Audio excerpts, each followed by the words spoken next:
The bridal shop's bell chimed as I pushed open the door, the sound as bitter as the taste in my mouth. Through the forest of white, tall, and silk dresses, I spotted my sister Victoria twirling in front of a three-way mirror, our mother dabbing tears from her eyes.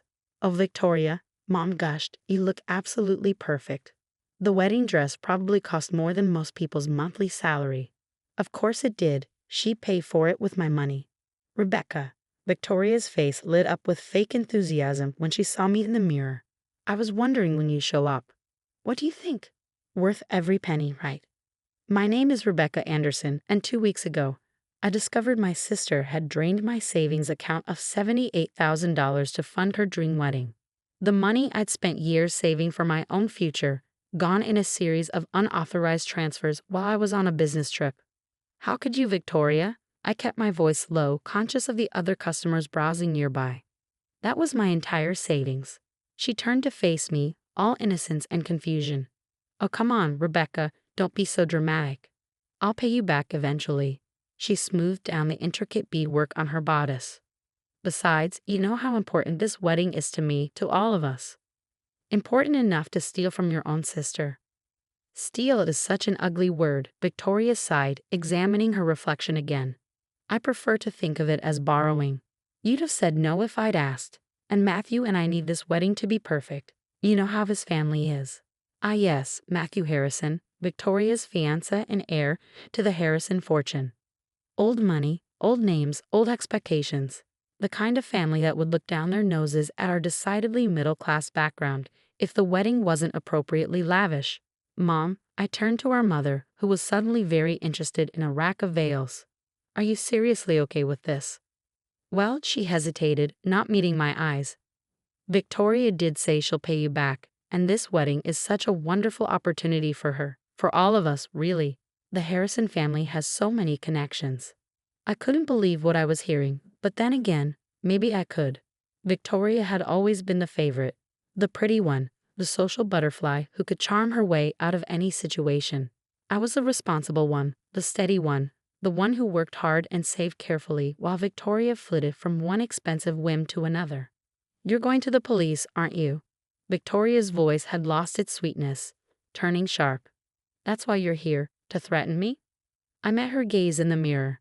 "How did you even get access to my account?" She shrugged, the beads on her dress catching the light. "You really should change your passwords more often, Rebecca. Using Mom's birthday for everything isn't exactly secure." The casual way she admitted to it made my blood boil. But before I could respond, my phone buzzed with a text. Looking down at the screen, I felt my anger give way to something else. Determination. "No, Victoria," I said, slipping my phone back into my pocket. "I'm not going to the police. Not yet, anyway." She raised an eyebrow, suspicious of my sudden calm. "Then why are you here?" "To let you know that I know, and to give you a chance to make this right." Victoria laughed, with sound like tinkling glass. "Or what? You'll tell Matthew?" "Please, he wouldn't believe you over me. Nobody ever does." She was right about that. Victoria had always been the better liar, the better manipulator. But what she didn't know was that I had something she didn't. Proof. Not just of her theft, but of something far more damaging. The text I'd just received was from Daniel, a private investigator I'd hired after discovering the theft. "Got what you needed. Meeting at 2 p.m. to review findings." "You have until the wedding to return my money," I said, turning to leave. "Every cent of it." "Or what?" Victoria called after me, her voice mocking. "What are you going to do, Rebecca?" I paused at the door, looking back at her, resplendent in her stolen dress. "You'll find out." Outside, the autumn air was crisp, carrying the scent of fallen leaves. I checked my watch, just enough time to make it to Daniel's office.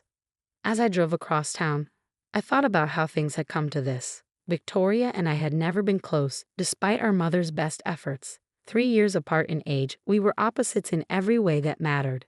While I worked part-time jobs through college and built my career in marketing, Victoria bounced between expensive schools and failed business ventures, always supported by our parents' indulgence. Meeting Matthew Harrison had been her golden ticket. He was everything she'd always wanted, rich, connected, and completely taken in by her carefully crafted persona. Their whirlwind romance had culminated in a proposal after just 6 months, and suddenly Victoria was planning the society wedding of the century. Daniel's office was in a modest building downtown, the kind of place that didn't draw attention, perfect for someone in his line of work. He was waiting for me when I arrived, a thick folder on his desk.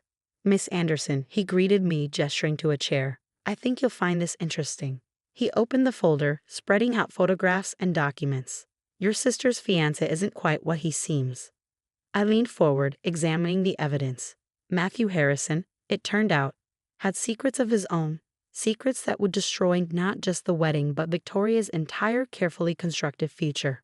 "Are you sure about this?" I asked, picking up a particularly damning photograph. Daniel nodded grimly, every bit of it verified. "The question is, what do you want to do with it?" I sat back, thinking about Victoria in her stolen wedding dress, so confident in her immunity from consequences. "First, I want copies of everything." And then for the next hour, Daniel and I mapped out a plan. It wasn't just about getting my money back anymore. It was about teaching Victoria a lesson she'd never forget. That evening, my phone lit up with texts from our mother, begging me to be reasonable and think about the family. I ignored them all. Instead, I focused on organizing the information Daniel had provided, building a case that would shatter Victoria's perfect wedding plans. The next morning, I woke up to an email from Victoria. "Dear Rebecca, I know you're upset, but you're being childish about this. The money is spent, deposits paid, contracts signed. There's no going back now. Besides, once I'm married to Matthew, I'll have more than enough to pay you back. Just be patient and don't ruin this for everyone. Love, Victoria." Her arrogance was breathtaking. She really believed she could steal my life savings and face no consequences. That's what a lifetime of indulgence had taught her, that rules didn't apply to her, that she could take whatever she wanted. I opened my laptop and began composing a response. "Dear Victoria, you're right, the money is spent. But before you get too comfortable with that thought, you might want to ask Matthew about his monthly trips to Vegas and about Sophie. Love, Rebecca." I didn't send it. Not yet. But soon, very soon, Victoria would learn that her perfect life wasn't as secure as she thought. Over the next few days, I watched as wedding preparations continued at a frenzied pace. Victoria had spared no expense, my expense, in creating her dream event. The venue was a historic mansion outside the city. The guest list included local celebrities and politicians, and every detail was meticulously planned to impress Matthew's family. I received an invitation in the mail, cream-colored paper with gold embossing. The irony wasn't lost on me, being invited to a wedding paid for with my stolen money. "Are you going to RSVP?" Mom asked when she called to check on me. "Victoria really wants you there." "Oh, I'll be there," I assured her. I wouldn't miss it for the world. The week before the wedding, I met with Daniel again. He had more information, bank records, text messages, surveillance photos. Matthew Harrison wasn't just cheating on Victoria. He was involved in something much darker. "Are you sure you want to go through with this?" Daniel asked as I reviewed the new evidence. "Once you start, there's no going back." I thought about Victoria's smug face in the bridal shop, about years of watching her take and take while I worked and saved, about her complete lack of remorse over stealing my future. "Unsure," I said firmly. "She needs to learn that actions have consequences." The morning of Victoria's wedding dawned bright and clear, perfect weather for a perfect day. I dressed carefully in the pale blue bridesmaid's dress she'd chosen, doing my hair and makeup with precise attention to detail. Everything needed to appear normal until the right moment. The historic Harrison estate was transformed into a fairy tale setting. White roses everywhere, crystal chandeliers hanging from the garden tent, champagne flowing freely. The cost of the flowers alone probably equaled 3 months of my salary. "Rebecca," Victoria's voice rang out as I entered the bridal suite. She was already in her dress, surrounded by bridesmaids and makeup artists. "I was worried you wouldn't show." "And miss my sister's big day?" I smiled, meeting her eyes in the mirror. "Never." For a moment, something like uncertainty flickered across her face. My email about Sophie must have rattled her, though she'd never responded to it. But then her perfect bride mask slipped back into place. "Well, good," she said, turning back to her reflection. "Everything needs to be perfect today. Matthew's entire family is here, and they're already." "Already what?" She sighed, adjusting her veil. Let's just say they have certain expectations. This wedding needs to go exactly as planned. I thought about the manila envelope in my car, about the text messages I'd scheduled to send at precise intervals throughout the day. Don't worry, Victoria. Everything will go exactly as it should. The ceremony was scheduled for 4 p.m. at 2:30. While Victoria was having final photos taken with our parents, I sent the first text to Matthew. Just 3 words. I know about Sufi. I watched from across the garden as he read it, his face paling slightly before he quickly composed himself. He glanced around, trying to spot the sender, but I was already walking away. At 3:15 during the pre-ceremony cocktail hour, I had Daniel deliver an envelope to Matthew's room. Inside were photos, not all of them, just enough to let him know we had proof. Problems? I asked innocently, finding Victoria alone for a moment in the bridal suite. She was pacing, her perfect dress swishing across the floor. Matthew's acting strange, she said, biting her perfectly painted lip. He keeps checking his phone and disappearing. You haven't said anything to him, have you? I adjusted a flower in my bouquet. About what? About the money you stole from me or about Sophie? She froze. Rebecca, please don't do this. Not today. I promise I'll pay you back. Like you promised to pay back Mom and Dad for your failed boutique? Or Thomas for the startup money you borrowed last year? I stepped closer. You're not the only one who can uncover secrets, Victoria. Her face hardened. You wouldn't dare ruin this. The Harrison family would destroy you. Maybe. But they'd destroy Matthew first, and you by association. Before she could respond, our mother burst in. Victoria, honey, it's almost time. I left them there, making my way to the ceremony site. Guests were being seated, the string quartet was playing, and Matthew stood at the altar, looking increasingly uncomfortable. At 3:55, 5 minutes before the ceremony was due to start, I sent him the final text, a video this time, short but devastating. His face went from pale to ashen as he watched it. Ladies and gentlemen, the wedding planner's voice rang out. Please take your seats. The ceremony is about to begin. The music swelled, the guests stood, and the doors opened for Victoria's grand entrance. She looked radiant, our father beaming beside her as they started down the aisle. They made it halfway before Matthew stepped down from the altar. I can't, he said, his voice carrying in a sudden silence. I can't do this. Victoria stopped, her smile frozen. Matthew, what are you? I know you know, he said, looking directly at her, about Sophie, about everything. Who told you? He demanded. Was it Thompson? The confusion on Victoria's face was genuine. Matthew, what are you talking about? Who's Sophie? And then, as if on cue, a woman stood up from among the guests. I am. The next few minutes were chaos. Sophie, it turned out, wasn't just Matthew's mistress, she was his wife.